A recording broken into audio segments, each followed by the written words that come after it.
Well, hello there. Kumusta po kayo? How are you? And thanks for tuning in to another edition of Paul Guzman Presents Art. So we're just outside the gallery. You see this little crochet bomb over here? Well, that's part of an installation that's outside, and then we're gonna go inside the gallery and have a look at the installation by Kim O'Brien over at Outsiders and Others Gallery here in Vancouver, which is also on the ancestral territories of the Musqueam, Squamish, and Tsleil-Waututh nations. So I just want to give a little bit of a warning because although these are really beautiful, bright colors, it comes out of a really sort of like unfortunate circumstance with Kim. And we're going to go and talk about that. And the topic we're going to be talking about has more to do with psychiatric trauma and how sort of like felting and crocheting and sewing and all of these sort of like very sort of like craft oriented art practices are helping her with her journey toward normality. All right, so I hope you enjoy the video, but before we do that, we might actually be joined by the director curator of the show. His name is Yuri Arais, who is also the proprietor of Outsiders and Others Gallery. So we're gonna go in momentarily, and I hope you enjoy. So this is outside the gallery, and this is the gallery's name is Outsiders and Others, which specializes in outsider art or self-taught artists that are contemporary and of our time. And I just wanted to mention that this is the disclaimer that we have. So if you are uncomfortable with nudity, blood, profanity, because this deals with psychiatric trauma, so that's your warning, okay? So we're gonna go inside and have a look.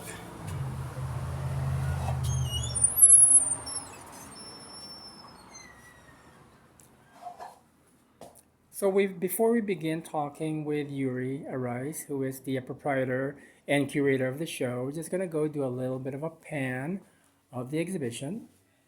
And as you can see, there are elements on the ceiling as well, which we're gonna be discussing a little bit later. And there's also some elements that are sort of like normal height. You know, you can go and sort of like handle these because these are like human height, I guess. And there's also some that are actually child height, actually. And there's some on the floor as well. And there's also this monumental piece here that is life size. And a lot of the materials are actually felted, or they're made of cloth, or they are stitched together. And there's this sort of like sense of soothing tranquility and also joyful, sort of like a joyful essence about the show. But at the same time, when you look at this work that says fuck you know, you kind of like know what there might be some sort of like underlying sort of like sensibilities about this work. So I'm going to invite Yuri on a conversation about the work of Kim O'Brien. Because about a week ago, Kim had done an artist talk, and she was able to talk about the entire sense of how this entire body of work came about. And so I just wanted to sort of recollect that with Yuri because, you know, I'm getting old, so my memory's not that great. So, Yuri, Hi, Paul. hello, Yuri. So, can you just recall to me again how this entire body of work started with Kim? With the artists themselves, we've worked with Kim before. We did a show with her in our window gallery about 2 years ago, and it was called C Plus, and it was all based on the concept of people who live with a learning disability. You know, a C plus is a pretty amazing grade to get. So that's really what the heart of it was about. All the work was not priced. It was all made pay what you will. And the reason that it was done that way is because Kim's learning disability really affects her way of dealing with money. And so she wanted to be able to make it, you know, accessible to people in that way. Mm-hmm. And so things didn't have prices on them. Some people would pay, let's say, $100 for something. Some people would, you know, pay a pound of coffee for something. It was really flexible that way. which was the artist's intention, so that worked really well. But that was, so we worked with her previously, and I can't remember which piece I saw initially, but I've been watching Kim build this body of work over the course of 2 years as well, and you're asking how it came about, this project. Yeah, because she was saying something that something happened in 2020.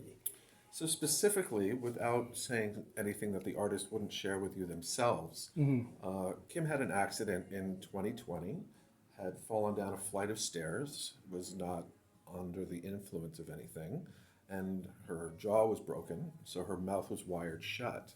When in the hospital, she was not able to advocate for herself, and there's some stuff that's missing in that story, but ended up being misdiagnosed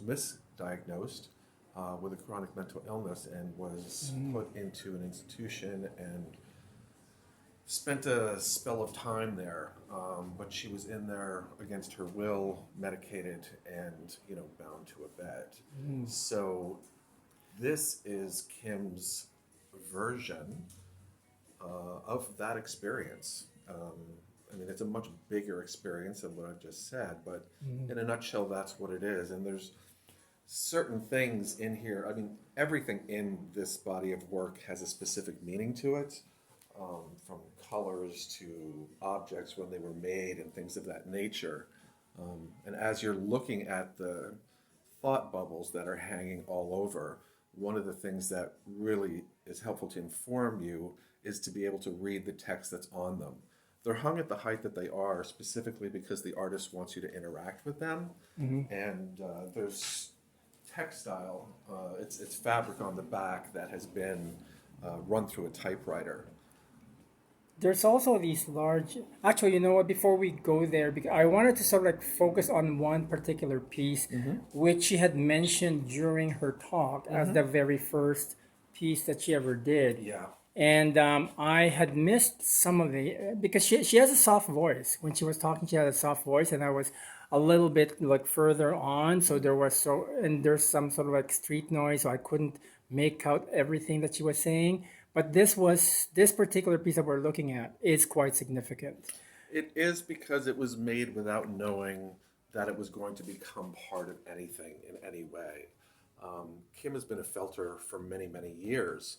And so when she was in the hospital on antipsychotics, this was what she made. She asked for the materials and she tried to make an object which was similar. She used to make these large dolls. But this one really represents her in that moment, both the expression on it, how it's created, and for me, the arms are a real indicator of what was happening at that time. So this was more of an intuitive approach for her, I guess, reaching out to sort of like get some help or something? I wouldn't say that. It was just a challenge for herself to see if she was still herself, if that makes sense. She did this for her, without thinking about anybody seeing it or anything. And intuitively speaking, all of this work is very much of that nature. And that's one of the things that I think is so powerful about this body of work. It very much comes across very genuine, honest, and without hesitation. Because also a lot of the work is actually not for sale. And it was your hope actually to have this work travel to other places. So I'm just wondering, for people who are affected by this work, and they do know some people, what kind of venues are you actually sort of like considering for this type of work? Well, our goal is, first off, to have as many people as see it as possible, because this is an opportunity to hear this story from the artists themselves, from artist talks, from them being here in openings and closing reception we're going to do as well.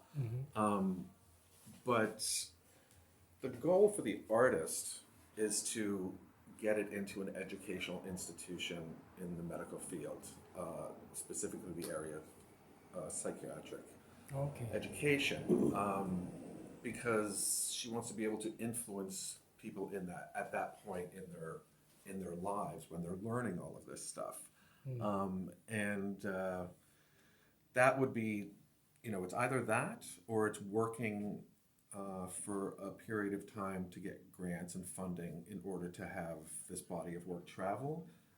The only reason why we're even talking about it is such a strong body of work. I really feel that this is, it's a complete story that is executed in such a fantastic way. Both the artwork, the writing, the text, everything was considered. The piece that you're looking at right now, if you pan up a little bit to the larger top part, you can see on the left of it, you can see some pink and darkish colored quilting. A lot of those quilts are from thrift stores, and you'll see quilts in a lot of pieces around here. One of the ideas behind that is that somebody would have made this quilt with love and passion and all of this to give as a gift for somebody, not ever knowing that it would end up in a piece of artwork talking about psychiatric trauma. And that's kind of the idea behind a lot of the colors. You were mentioning colors before. And the bombing outside, the yard bombing. Yeah. The intention for the artist is to kind of deceive you a little bit.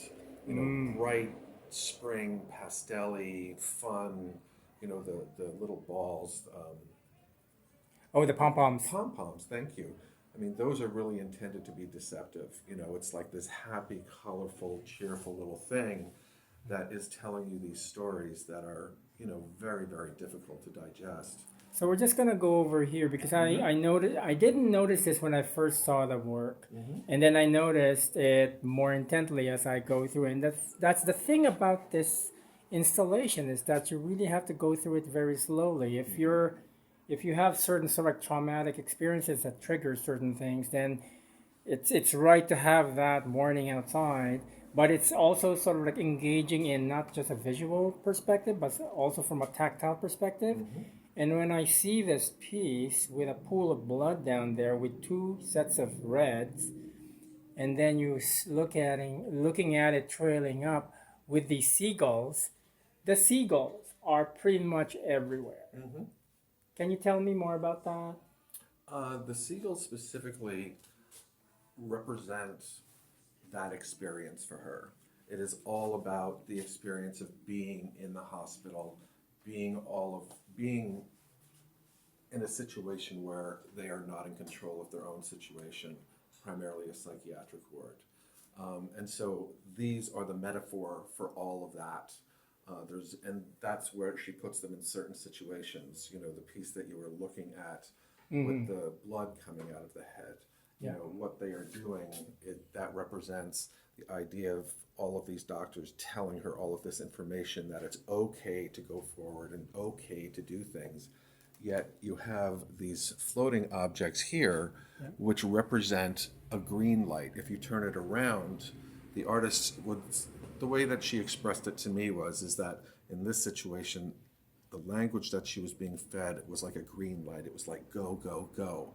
But then when you take this object and you turn it around, it just tells you how the person is truly feeling inside.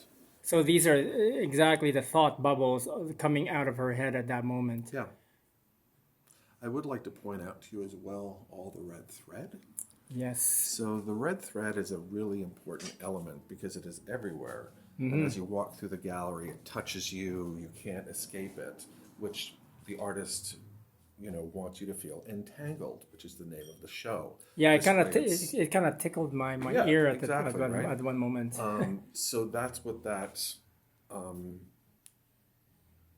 That's what that signifies, right? But the red itself represents blood vessels and blood veins. vessels. Yeah. And you will see in areas like this where it's together, that it's represents coagulation. It is. It's clotting, which is part of what she wants you to see in certain areas. Yeah, and I can sort of like surmise that these are sort of like they're approachable. These are approachable sort of like experiences that she has that she wants to share with you.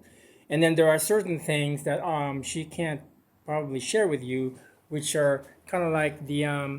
the text-based works that are up there, which are sort of like out of reach, but still dripping with red yarn, which signifies blood. What are those? Like, for example, you have sexual dysfunction there, Yeah, there's weight gain, agitation. agitation, swollen feet, twitching eyes. I'm gonna go So here. the reason they're So, hung up high and out of reach is that they are side effects from a lot of the medications that she was on. And because they're hung so high, for the artist, it represents the idea of seeing them, understanding them, but not being able to handle them, not Right. being able to do anything about it. Yet the blood vessel will come down and touch you, like it's still connecting to you. So it's a complicated situation.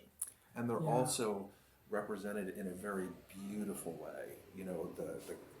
The hooking, the yarn hooking on them with the colors and everything was intended to make them more beautiful than the thought bubbles. there's also this really interesting work here that is actually so kind of like it's very frontal, and but you have to really look behind it. Wherein if we actually go behind this, there are grenades, and I guess that's a type of symbolism for like how her mental state is in a state of sort of like just exploding, or maybe volatility, aspects of volatility.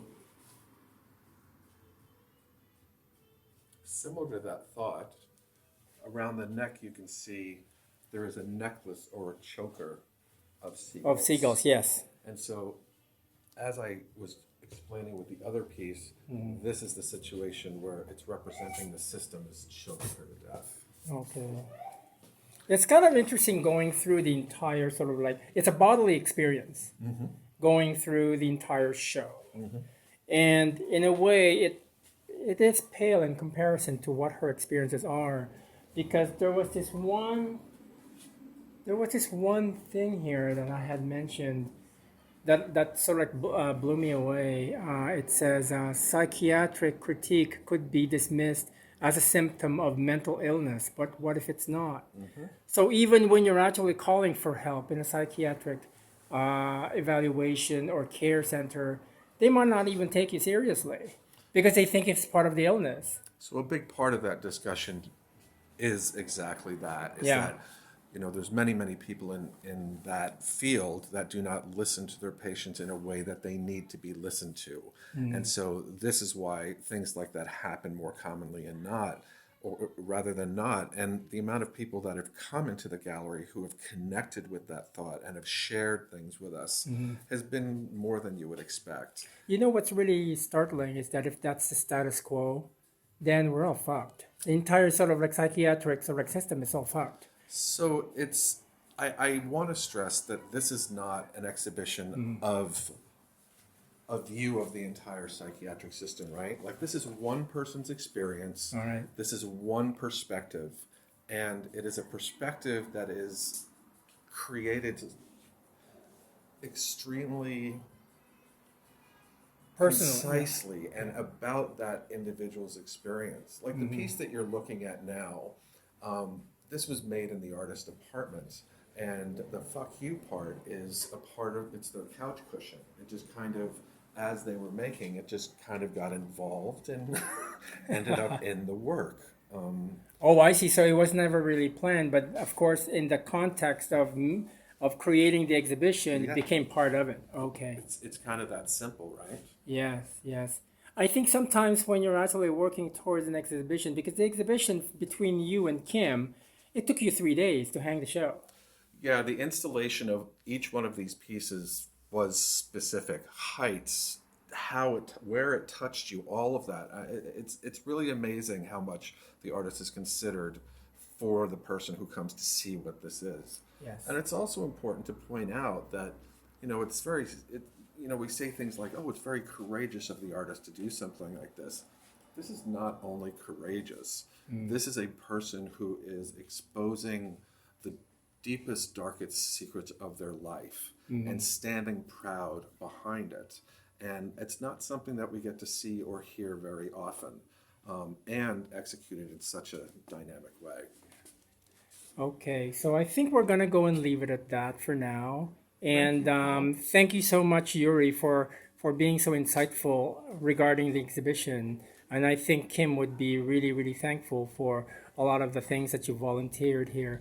And also, if you can like this video if you enjoyed it, you can also share it on your social media channels.